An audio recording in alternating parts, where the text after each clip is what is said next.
Hey everyone, Crisis here. So this video isn't exactly going to be the most highly edited or scripted one I've ever done. If you want to see that, definitely check out Nightwing versus Daredevil. I've already explained this multiple times in my other videos, but this will serve to just cut right to the heart of the matter and clear up any confusion, hopefully. It should prove to be very informative. There are some sources I have that likely very little others do, and I have spent years looking into this topic. So for any of the naysayers or anyone just interested, this is why Nightwing does in fact beat Batman. Oh, and if you see DanCo post or repost one of his old Nightwing versus Batman videos that he certainly plagiarized, just skip that, watch this, and check out the playlist exposing him, by the way.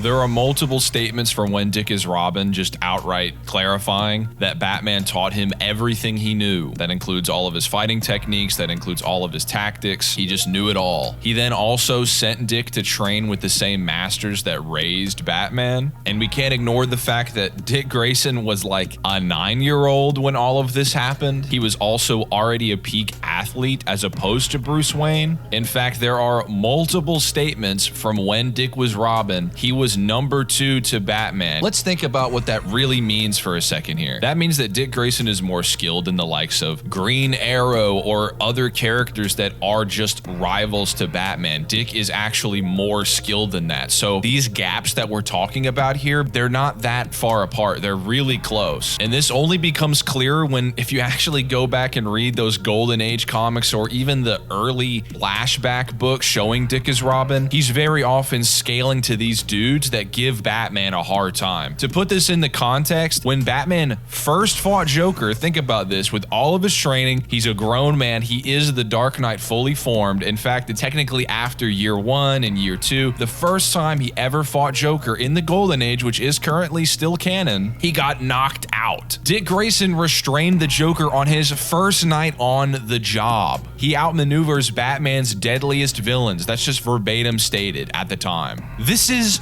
Robin. You pretty much have to disregard the notion that, say, Joker, Catwoman, these guys have never given Batman a run for his money. That's just blatantly not true. In fact, there are stories in the Golden Age which just flat out say that Robin knows everything Batman knows, and they would actually have intellectual competitions, and Dick Grayson would get the better of Batman. Batman even at one point lost all of his memories, and it was up to Dick Grayson to train him, to retrain him in everything he knew. The pair would spar together, Dick Grayson oftentimes scoring Batman. And even when the Cape Crusader and, say, the Man of Steel left the planet, Robin was trusted with all of Gotham. Keep in mind, there's no extended Bat family at this point. It's just Dick Grayson as like a 10-year-old holding the whole city down while people like the Joker are open to causing any mayhem. Batman had total faith in this kid. His faith would be justified as when Batman was mind-controlled in the Golden Age and went on a crazy crime spree, Robin was able to track him down, and with tears in his eyes, he had to one punch and knock out this Batman who admittedly couldn't bring himself to fight his comrade. Yet all the same, this speaks volumes for an extremely early Robin, and I also think this is worth pointing out. Canonically, by the time year 1 ends, Batman is 26 years old. Dick Grayson is then recruited around the time when Batman would be 28. An athlete, especially in combat sports, reaches their prime within their 30s, maybe late 20s. So ask yourself, who is going to grow faster? Who is going to have the chance to surpass the other, even compared to their peaks? Someone who, up until they were about maybe 18 years old, give or take, considering Bruce Wayne did not start physical training until he was an adult and traveling the world, versus a 9-year-old who was already a peak athlete trained by the greatest acrobats on Earth. Batman had already mastered every martial art by the time of his first year crime fighting. Logically, Nightwing in his prime would be a magnitude greater than Batman, considering Bruce essentially copied and pasted all of his skills into Robin, who had already spent all of his childhood honing himself physically, and then starts and lives an entire superhero career, much of the time right beside Batman, fighting the same foes who forced the Dark Knight to increase his own adeptitude before Robin even left the nest. He then joins a super team within his teenage years compared to Batman, who is probably like 30 when he met Superman. He then trains besides them, moves into his own city, has to face criminals with quote-unquote unsurpassed intellect. In terms of experience, Grayson trained, fought alongside, and grew beside the nearly fully formed Dark Knight. Certainly by now, he's probably in his mid-20s. And yes, it's no lie to say that Batman does massively improve.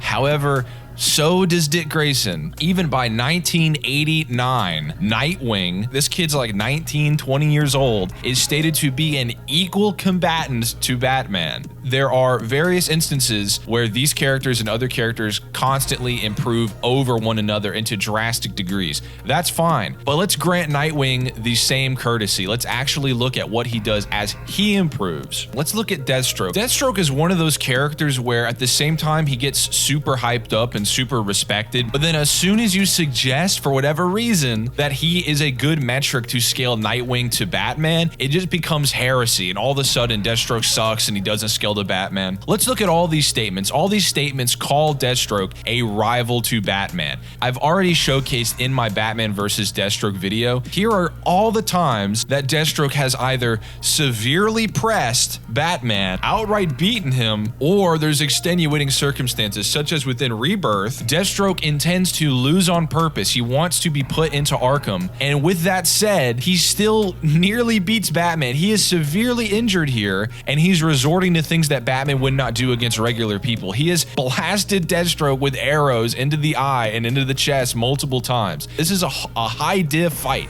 You cannot deny that, and Deathstroke lost on purpose. And then you look at Deathstroke versus Batman, the actual, multi-part comic storyline here. Again, just littered with statements from the writer, from DC.com. Deathstroke is a rival to Batman. He rivals him, which, by the way, being near equal, if you're 99.9 repeating percent of another fighter, you're near equal. It is 100% fair to say that Nightwing beating Deathstroke as he does scales him to Batman. It's just ridiculous. I don't understand. But anyway, within Deathstroke versus Batman, they have their Batcave fight, which already puts Batman at an inherent advantage. He has all these weapons around him. He's using the Batcave, and Deathstroke impressively is able to also use those weapons. He's able to turn Batman's inherent home field advantage somewhat around. Batman uses these Arkham Origins shock gauntlets, which, yeah, show me how many times Batman uses those. When people come to this point, they're willing to agree, yeah, Deathstroke scales to Batman. It's like the Patrick meme. It's like, okay, you go down the whole line of logic, but once you get to the conclusion, the natural logical conclusion that Nightwing is either equal to or superior to Batman, it just all of a sudden, no, actually Deathstroke doesn't scale to him. That's actually not the case. There's actually a stomp for Batman's favor, even though the fight literally ends with both of them unconscious. They then get up to resume the fight, scrap again,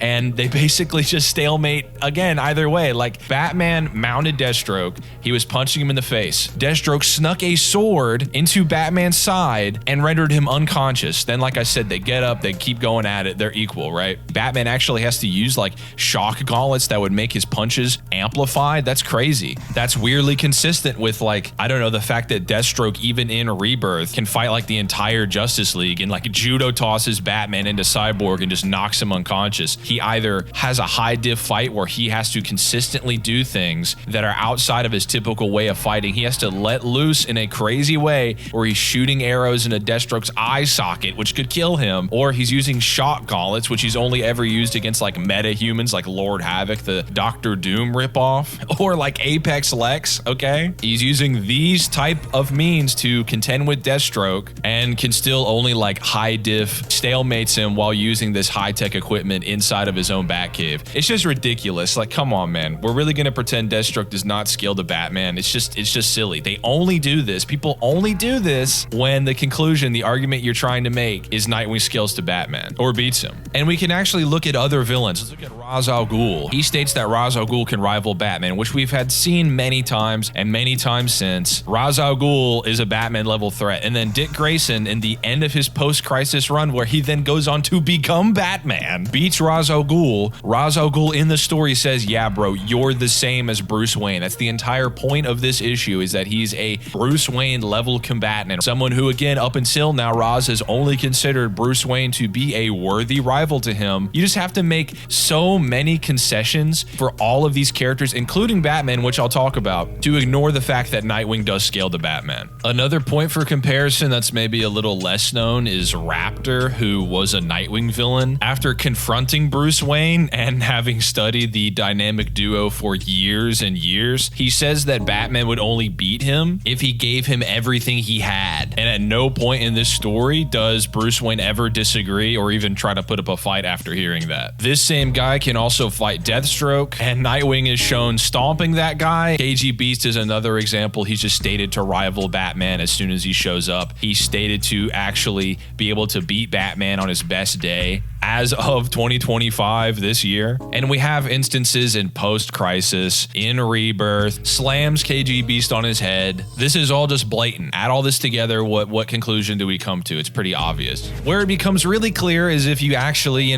set your biases aside and look at every time Dick Grayson has fought Batman in recent memory. In post-crisis, Batman got Superman's powers, he went crazy, he one-shot Bane, and then Nightwing pulled up, retaught him what it meant to feel pain, was dodging him, and he wasn't even rendered unconscious from a full-on elbow from this Batman. Batman then called Dick Grayson the toughest, just outright. Yeah, okay. That certainly doesn't mean, Dick Grayson scales to base Batman. There's just no way, right? He's fighting an amped Kryptonian Batman. Even if he hadn't been like taking sun dips or whatever up until then, you're gonna tell me that this guy, this version of Batman, is not stronger than his typical base form? Come on, man. We then have the New 52 fight, which you just have to be coping. It's just pure cope to say that this is anything other than what it's clearly intended to be. The writer says it, the fight itself showcases it. Batman and Dick Grayson are launching themselves through Jason Todd's, costume memorial, slamming each other into the computers, breaking the Batmobile, throwing motorcycles at each other, and Dick Grayson is the last man standing. Batman says the whole point of this fight, the only way this ends is if you beat me. Then he says, yeah, you won. I just don't know where all this mental gymnastics, where does this come from? Oh, I know exactly where it comes from, actually. Another strange phenomena I'm seeing is the somehow simultaneous downplay and wank of Batman whenever it comes to his fights with Nightwing. And I'll tell you what I mean. So we have the Zur-En-Arrh fight, the Zdarsky fight. It's being stated that Zur-En-Arrh is making Batman, stronger, more capable. That's exactly what it was introduced as when Grant Morrison, reinvented that persona. His new metal hand makes him stronger. It's all pretty clear here. Let's look at this issue holistically. Batman is stronger than he typically is. Nightwing goes to fight him, to detain him. Nightwing is floored by the stronger Batman. He still gets up, hits him with the grapple gun, which is a totally valid way to win a fight. If people are going to say that Batman is superior to Cassandra Cain because he used a grapple hook, then you should be able to say the same about Nightwing here. However, it doesn't even floor Batman. It doesn't even really seem to do all that much to this Zur-En-Arrh amped Batman, by the way. And people, again, they just use this one-sided lack of generosity. If you're gonna say Batman was hurt by the grapple gun, then acknowledge that Nightwing was just floored here. He was clearly hurt. No one's arguing against that. However, that being said, he gets up, gets the better of Batman by launching him through this window, with Tim Drake and Damian Wayne being shown fighting, saying that there has been an amount of time between the grapple gun hits Batman and the time where Nightwing gets the better of him and launches him and is beating him into this car door. Batman then has to use the strength offered to him by his new metal hand to get Nightwing off of him. Nightwing goes to investigate Jason Todd. Batman on Tim Drake, no surprises there. And here's where people do this weird thing, like I said, where they're like, Batman can't notice Dick Grayson. He can't get into a battle stance. He doesn't get ready when he sees an assailant leaping at him after screaming at him. Again, it's like, in order to preserve their notion that Batman has to be so superior to Dick Grayson, they then also have to sacrifice Batman's capabilities to do so. He's looking right at him. What are we even saying at this this point. If someone's leaping at Batman, they just don't, he doesn't have any recourse. I don't get it. All roads leads to Nightwing rivaling Batman. There's no way to go about it. If you say his villains couldn't sneak up on Batman, but Dick Grayson could, then Dick Grayson is superior to those guys. How often is Batman even done like this ever? Only people superior to Batman physically, like Bane and Deathstroke, typically are depicted as, which I've showcased in other videos. If you're telling me that Nightwing can sneak up on and pummel Batman into the ground, and Batman simply there's nothing he can do, and you're gonna say that that's like being caught off guard, then I'm sorry. Nightwing is so skilled that he can catch Batman off guard and beat him into the ground. I don't even think these people realize what they're saying sometimes when they leave these comments or make these arguments or make these Reddit threads. It's super cringe, man. And then let's look at the Beast World fight. So I've heard these arguments before. It's like, oh, well, becoming an animal, it's like a different body for Batman or whatever. Batman's fought as animals plenty of times in the past. He has a history of doing this. He's been turned into Man-Bat before. Even if Batman lost all of his skills, which it's just stated to the contrary, that's just not the case. He's still like an 8-foot-tall werewolf. Is Nightwing knocking out this physically amped Batman? Is that just not a feat at all? We're really gonna play that game? Let's say Batman, because he has claws now, all of his abilities to throw a strike or a haymaker are just completely out the window. Because his fingernails are sharper and he's 8 feet tall, he's actually weaker. He's actually less capable. Okay, sure. There's no getting around the fact that Nightwing beat a physically amplified Batman. He's stronger than he would be otherwise. There's just no way to argue against that. When it comes to Beast World as well, people like to ignore the Damian Wayne statement, and they cite how Batgirl Barbara Gordon could hit Nightwing when he was turned into a fox, as if they don't really understand the argument at hand here. If all Nightwing did was hit Batman once, then yeah, sure. I don't think anyone would be saying that he scales to him really, or he could beat him. That's all Barbara Gordon did. It's like a really disingenuous position to try to correlate these two. Barbara Gordon did not beat Nightwing. She hit him one time. Okay, I don't see how that contradicts anything at all. Jason Todd managed to hit Batman one time during the whole Zur-En-Arrh fiasco, when if you read the tie-ins, Batman could also just completely dominate him. I don't know if we all missed Iron Man versus Thanos, but landing a single attack is not evidence to say that you can actually beat that person.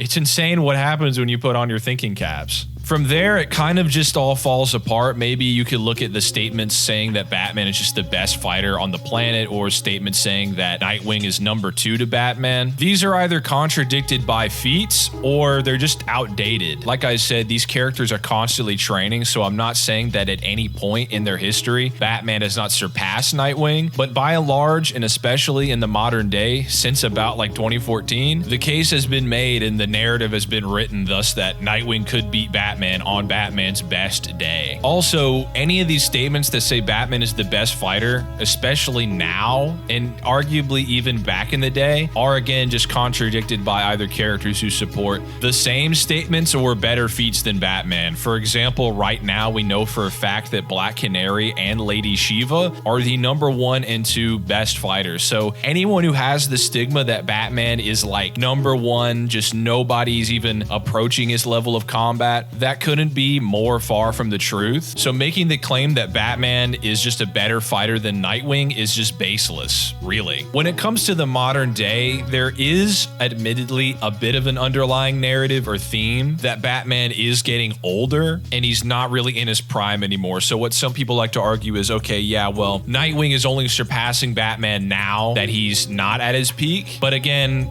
just look at the historical context. That's not true. We can go back to even post-Crisis, where Batman stated better than ever and Dick Grayson is his superior. But even nowadays, that doesn't really seem to be the case. For instance, Zur-En-Arrh just made Batman stronger and was actually Bruce Wayne's crutch to offset his aging body, that combined with the metal hand. So you, at worst, Batman with Zur-En-Arrh with the metal hand is equal to his peak, and Nightwing just flat out beat him into the ground after withstanding his best attacks. Also, if you read Detective Comics, which was happening concurrently to the whole Zur-En-Arrh stuff, Batman goes on this weird spirit quest, and it's heavily implied, like it's been stated many times before for both of these characters, that he's actually gotten better. He's better than ever. So it seems to be the case that actually Batman is better than ever when Nightwing is beating him. And if you read Nightwing's book, you'd actually learn that throughout both of these events, the Gotham War and Beast World, Nightwing was actually nerfed. That's right, a villain had spiked his drink with a new strain of fear toxin, which gave Dick crippling fear of heights. Remember that in both of these fights against Batman, he's leaping from rooftops or fighting on rooftops. Meaning that yes, logically, Nightwing would be pretty much uncharacteristically terrified while combating this Zur-En-Arrh, Metal Hand, and or giant werewolf channeling Batman skills verbatim stated and shown with Damian Wayne becoming a beast. So even if you think Nightwing performed badly for whatever reason, or if you interpret Zur-En-Arrh and becoming a werewolf to be nerfs for Batman, again, for some reason, it's actually irrefutable that Nightwing himself was nerfed on top of that. In reality, a nerfed, weakened Nightwing was beating a amped Batman. Another straw that you might grasp at is the notion that, okay, well, Batman holds back, right? You know, he's obviously not trying to kill people. Deathstroke points this out. I think that's kind of a moot point because Nightwing also isn't trying to kill people. It's basically a father and son fight, in my opinion. These writers have almost gone out of their way to take Batman more out of character, at least in the sense that he's either a werewolf or being enraged by his darker half. It almost seems like this is intentional to really put their foot down and say, this is the hierarchy, Nightwing can do this. Backtrack a little bit, Dick Grayson became Batman. Batman knows that Dick Grayson will take up the cape and cowl for him when he dies. Dick Grayson has replaced Batman when Bruce Wayne's been out of commission, even in DC Rebirth as recently as that. Gotham is Batman's greatest love. Batman would have assessed that Nightwing would be able to protect his city against these villains that he fights pretty much all the time. Barbara Gordon in DC Rebirth said that Nightwing is Batman's equal as a fighter. Keep in mind, she was Oracle, the official intelligence liaison for the entire superhero community, and Batman has said that if anyone was to know something, it would be her. She has a perfect photographic memory, a database of all of the best fighters, and the Dark Knight himself trusts her intellect almost above all others. Grant Morrison said that Batman has trained people to have surpassed him. Chuck Dixon, who's written more Batman and Nightwing than anyone alive, said that Nightwing is just as good a crime fighter, he's just as capable as Batman, and that as of 2007, Chuck Dixon believed Nightwing would surpass Batman one day. Grant Morrison used these two bats to parallel Dick Grayson and Bruce Wayne when Bruce Wayne returned from the past, stating that despite the younger bat being stronger and faster than the older one, that didn't mean the older bat was just going to give up. If you just want to say death of the author and throw out every author statement ever, at least I can somewhat understand where you're coming from. But a normal person, a rational person,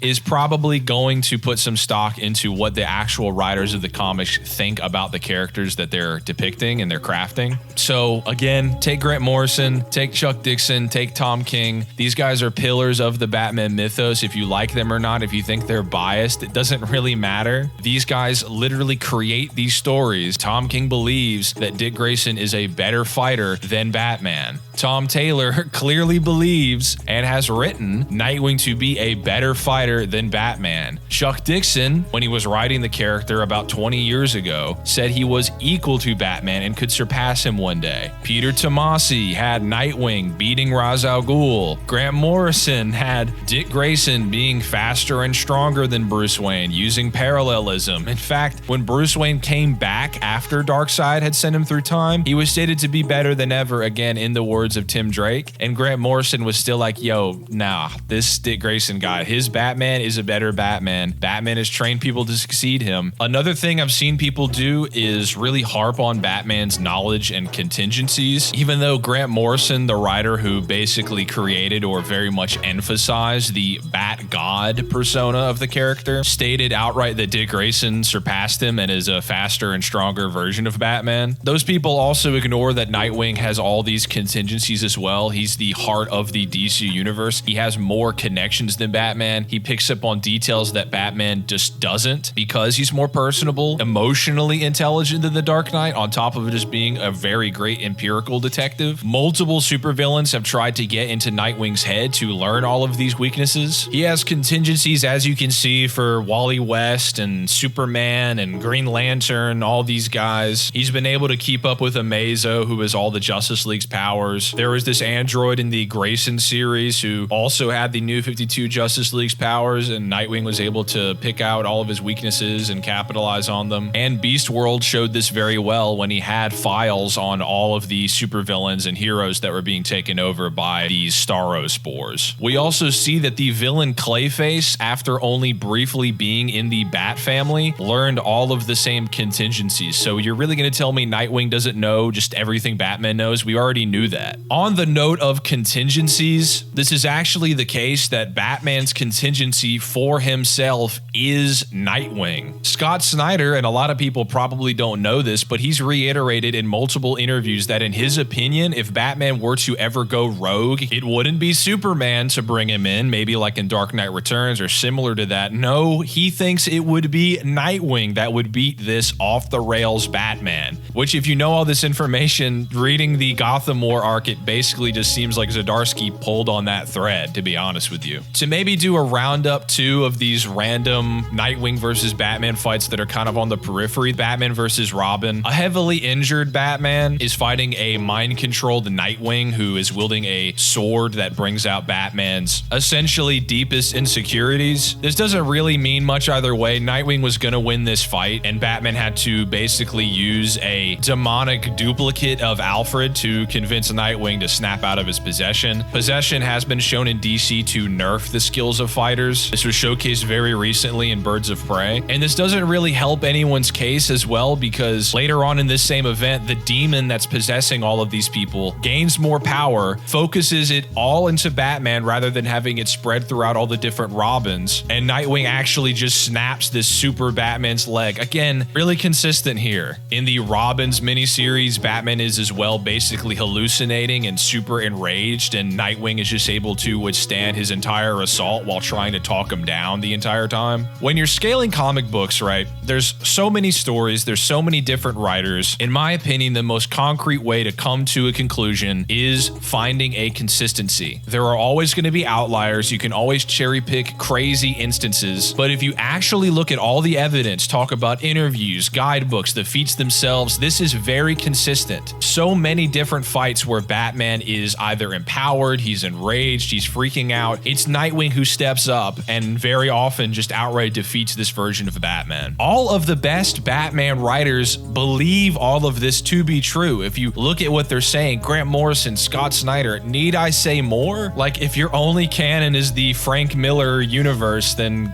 go ahead. I guess there you have a case, but even expanding our purview to say the DC animated universe, in the new Batman adventures, Nightwing and Batman fight the same guy. Nightwing just completely dominates this dude with a hook hand. Batman has his blood drawn and honestly nearly loses just outright. This is one of the most beloved interpretations of Batman. Gotham Knights, say what you will, but if you play as Nightwing throughout that game, he's pretty clearly above an enraged, super-powered, Lazarus Pit amped Batman. In the Arkham series, Nightwing can 1v1 Killer Croc, who in Arkham Asylum could just one-shot and kill Batman. They're also literally a one-to-one match with the strongest Croc ever by the time that Batman has upgraded armor in Arkham Knight that makes him faster and more durable. In Arkham VR, we basically see a hypothetical scenario filtered through Batman's mind where if Batman were to go rogue, Nightwing, initially caught off guard and surely hesitant to fight his father figure, is still able to put up a fight against this essentially Jokerized Batman. Again, with no prep, no idea what's going on. Even resorting to the very cringe DC animated movie universe, the director of the film in which Nightwing loses to Batman outright came to his defense and said, yeah, listen, this universe, this Nightwing is very early on in his career, basically implying that this would not happen to current day Nightwing from the comics. There's really nowhere you can go. It's just simple delusion. And it's actually to his credit that he saw this kid,